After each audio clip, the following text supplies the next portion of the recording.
Oh, can you give? Give me that toy. Oh, man, this is a tough reselling dog. Ah, you bit me. Ah. One-foot-flipper. Hi, Paige here, the One-Foot Flipper. I'm about 5 days into, since I've started cross-listing using the Crosslist software. So far, I've still only had 2 sales, but I also had no feedback on any of these websites that I've started cross-listing to. So, you know, I had the big fat 0 next to my name on all of them. I finally got a 1 next to my name on Mercari, so hopefully that one is going to pick up soon. And also, Mercari is the one I was most excited about, and they're the one who's limiting the number of listings I can have to 100 until later. I've got hundreds and hundreds of listings on the, you know, worst sites like Depop and Grail and Facebook Marketplace, which I actually did get a sale off of, and all those. But overall, been an interesting week. Kind of still sitting in a bad reseller nirvana in which I am listing one item for each item I sell, but the money is not what I want it to be. My fault for not having good enough items, though. Alright, let's do some sales. I haven't gotten any more cross-listing sales yet. I got a few my first day and haven't gotten any yet, but it's also not been that long, and Mercari still has me locked down to 100 listings, and Mercari is the most popular site past eBay. That's where I was expecting to get most of my sales. So let's see what we got here. I got a lot of 6 Lego Bionicle dudes. Here they sold for $53.12 in the lot. I bought these from Fox Hunter. I know I bought them because it doesn't have his name in the custom SKU. And if it had been one of the deals where I pay him later a consignment, then his name would have been in the custom SKU. Sometimes I buy things from him, sometimes he drops stuff off for consignment. Depends on how much money he needs or doesn't need at any given time. Sold a Nintendo 64, working console only with some physical damage, $43.65. I actually found that at the Goodwill bins. Like, not even in the first 3 seconds of it opening either, like 45 minutes later. It helps to look underneath stuff. Another Goodwill bins find, this Muzzy German language kit, CD and DVD for children, $41.65. Another Goodwill bins find. I think I started this around 50 or 60. It did get quite a few markdowns before it sold. Surprised so many people passed it up, though. I mean, it just looked very obviously good to me as soon as I saw it. Shiny, yellow, sitting right on top. 25 Skylanders in a box, in a case for $30. Skylanders keep getting worse. I don't know what I originally started this for, but I've had this for a long time. And I got a $30 offer, and I took it. I'm glad I took it. I'm kind of sad this sold. I only got to wear it a few times. Men's NHRA, hot rod, you know, drag racing hat, $23 even. Yeah, sometimes my favorite hats that because pretty much any hat you see me wearing in a video is listed or will be listed. There's only a couple exceptions, like this one's not listed yet, but it will be.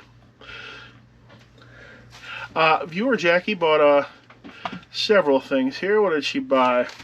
She bought this wood turtle trinket basket for $5.14. A Pokemon Pikachu for $3.22.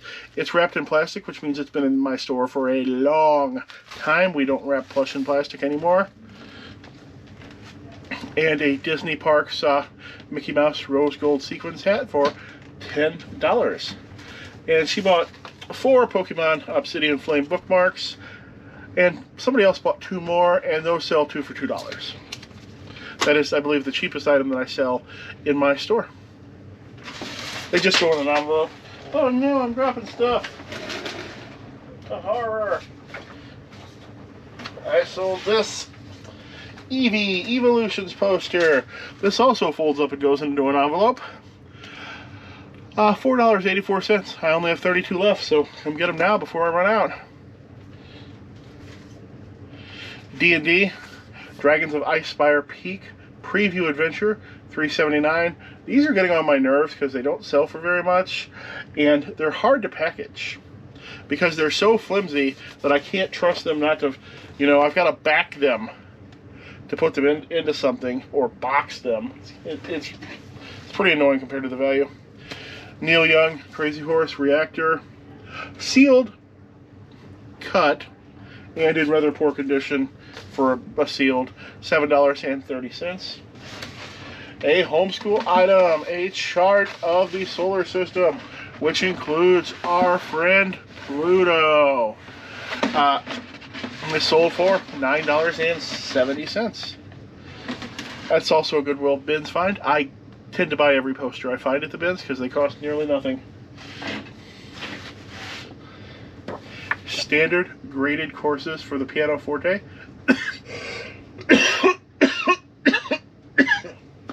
$18.92, volume 2, $3.63. I think this is the first piece of sheet music I've sold in about 4 months.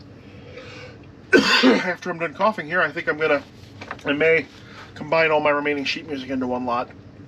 Because obviously, anything I had that was going to sell would have sold by now. I miss anything? Yeah, I must have missed something. These are some weapon and parts to the 1947 Walker vehicle for the no longer produced Dust 1947 war game. There is no bits market for this game, so I had to price guess. I guessed rather high, so it took me over a year to sell this little bag of bits. Eventually sold for $15.69 after getting marked down 3% per month for quite a long time. Okay, I thought today I'm going to talk about what's wrong with almost the entire trading card market and the real secret to making money in it. What if every pack was a hit? Every pack was a excellent, valuable, rare, or that case hit, or anything else. Guess what? If you hold on to a pack long enough without opening it, the market is going to price it like it has that case hit in it, or that expensive rare. We're about to light some real money on fire here. See, got here? Magic the Gathering Revised Edition Booster Pack. This is a $300 pack. Let's open it.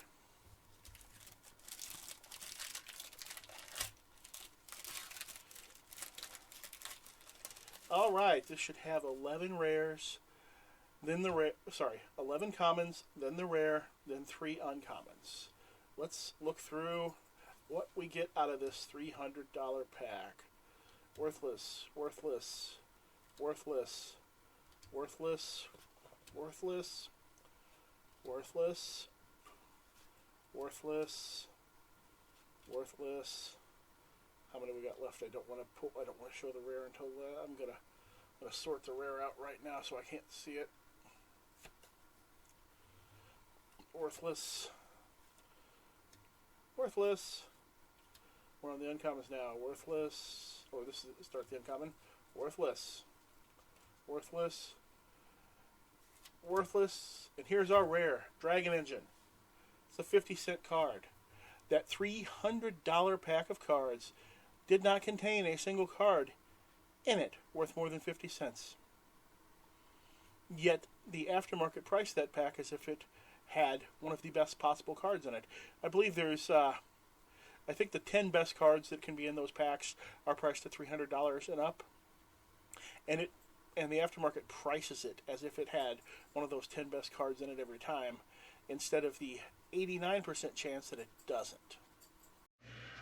Alright, on Shop Commons, I sold a lot of 18 women and children's hats for $10. Here's just a example of a few of them. Normally I like to price my hat lots at $1 per hat, but women's and children's hats do not sell quite as well as men's hats do, because hat collecting, I think, is, at least baseball cap type collecting, I think it's more of a man's hobby. I don't know. I sold this Starbucks Periwinkle Kaleidoscope glass for $8.86. Viewer Jackie bought 3 things for a total of $22.97. This Disney Parks cooler, this vintage but also new Princess Peach Super Mario hat, And this Disney Parks red Mickey cap as well. What else? Sold a couple other Starbucks mugs, roughly $11 each. This Leaf Life one, this isn't actually Starbucks. This is actually metal and vacuum sealed. And this one is a Starbucks Berry Bling.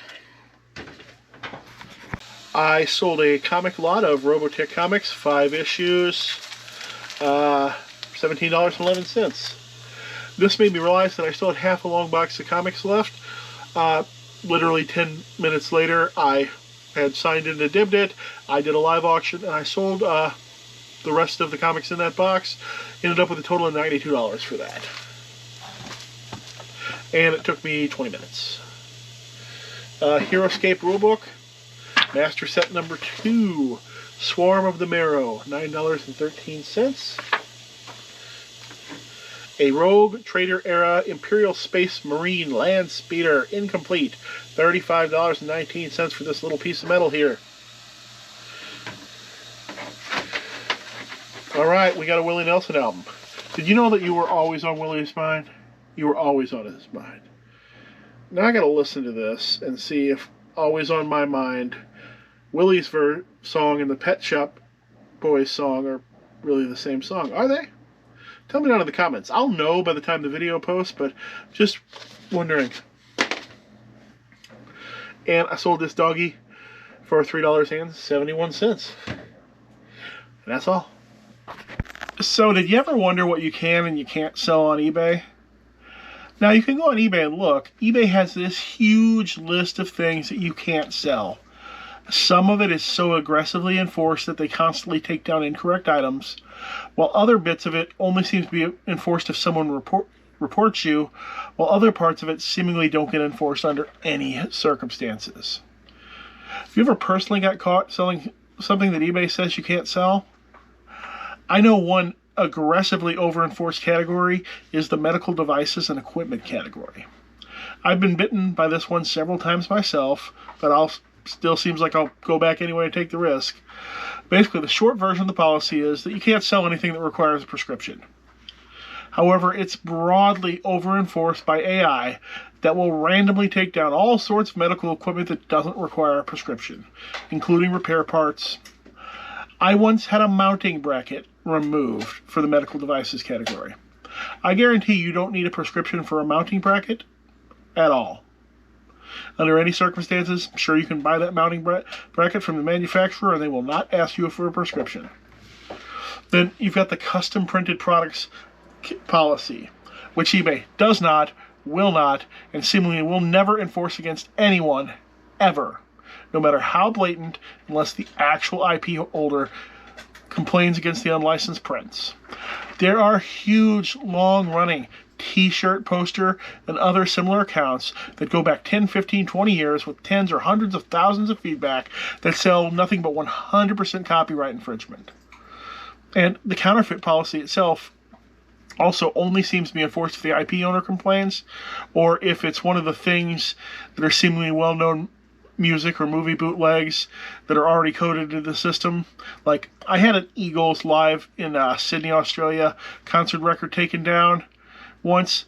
I mean, it was a full-on bootleg record. There was never a real record of that concert. Somebody recorded that concert either at the concert itself, or maybe they were able to do it from backstage inside the system. But either way, there was no legal version of that. But also at the same time, you think that's who's buying that album? I'm pretty sure it's the person who's already got $5,000 worth of Eagles stuff in their house right now. It's not the person who was thinking about going out to Walmart and buying that first Eagles record. So that's not even hurting them. Then you've got a lot of them that once you start once you start thinking about them, they stop making sense. Like the OEM software policy, which as far as I can tell, they don't seem to actually enforce it anymore, because I've sold probably 10 or 20 pieces of OEM software in the last 4 years and never once had an issue, no matter how long it's stayed up. But what the policy states is that OEM, which is original equipment manufacturer, bundled or recovery software must include the original hardware, such as a motherboard or hard drive. This led to a period of many, many years where the sellers of shadily acquired OEM Windows operating systems always included a broken, outdated hard drive with every purchase. And the reason why it is shadily acquired or whatever is because Windows costs a lot of money when you buy it separately, but when you are a manufacturer, however, you pay a much lower copy per unit. You get the OEM versions, which are only supposed to be, installed on that specific machine and aren't supposed to be moved from one machine to another. But the small manufacturers tended to tell Microsoft they were making far more computers than they really were, so they could get more copies of that OEM software that then went out the back door in various ways, or people would collect up the install disks from work because they'd never need them again. Matter of fact, one of the my first items I sold on eBay on my first account was a Windows NT install disk 5 client license. I don't even remember where it came from, but I got a couple $100 for it. Okay, but either way, they don't seem to enforce that anymore. And as far as I don't know if Windows actually comes on a CD or a DVD anymore either. I know I paid to download it directly from Microsoft last time. Now, okay, here's where it gets weird. It also states that utility software must include the peripheral device that it came with, such as a printer. Now, what's weird is the sort of software that comes with printers, scanners, and such tends to have zero commercial value in the first place and is usually freely downloadable from the manufacturer's website. I guess at some point, sometime, some printer manufacturer was bundling some sort of expensive graphics software like Photoshop or something with their printer, and that was a temporary issue that is now forever ingrained in the eBay restricted and banned items list. You ever notice that only ever gets longer? They never take anything off of it. It only keeps getting longer. So that brings me to the title of the video. Can you sell used Jimmy hats on eBay? I recently found this old Jimmy hat at the Goodwill bins. Did a little research, and yes, indeed, you can sell used Jimmy hats on eBay. It's unfortunate that Jimmy here, or probably Jimmy's mom, felt the need to put his name on this hat. That's really going to hurt the value of this item. I imagine if I tried to take the name off it, what do you think would happen? You think either would I damage the hat, or would it still end up clearly saying Jimmy anyway in just an off shade of white than the rest of the hat? One of the two would happen, probably both. What do you think? Put that down in the comments. Now, this should be a $60 to $100 hat. However, I really have no idea how much adding the name to this hat actually hurt it. What do you think? Put that down in the comments. Hey, thanks for making it all the way to the end and putting up with all the weirdness in my videos. If you know anybody else who has any weirdness, why don't you tell them about this channel? See, that's One Foot Flipper's nonsense video. So, hey, now that it's just us, I want to admit something. Today, I managed to spill an entire Diet Pepsi into a box of trading cards in my card area. This is actually a real danger for card sellers and collectors. I'm not the first person to ever do anything like this. My friend Bruce once somehow had a bottle of Goo Gone with the top out of it and spilled the thing into a box of Magic cards, while my other friend Fox Hunter accidentally dropped his whole $500 Magic the Gathering deck into a bowl of nacho cheese at a party. Just wanted to let you know, everybody makes mistakes like this, and there's nothing wrong with it.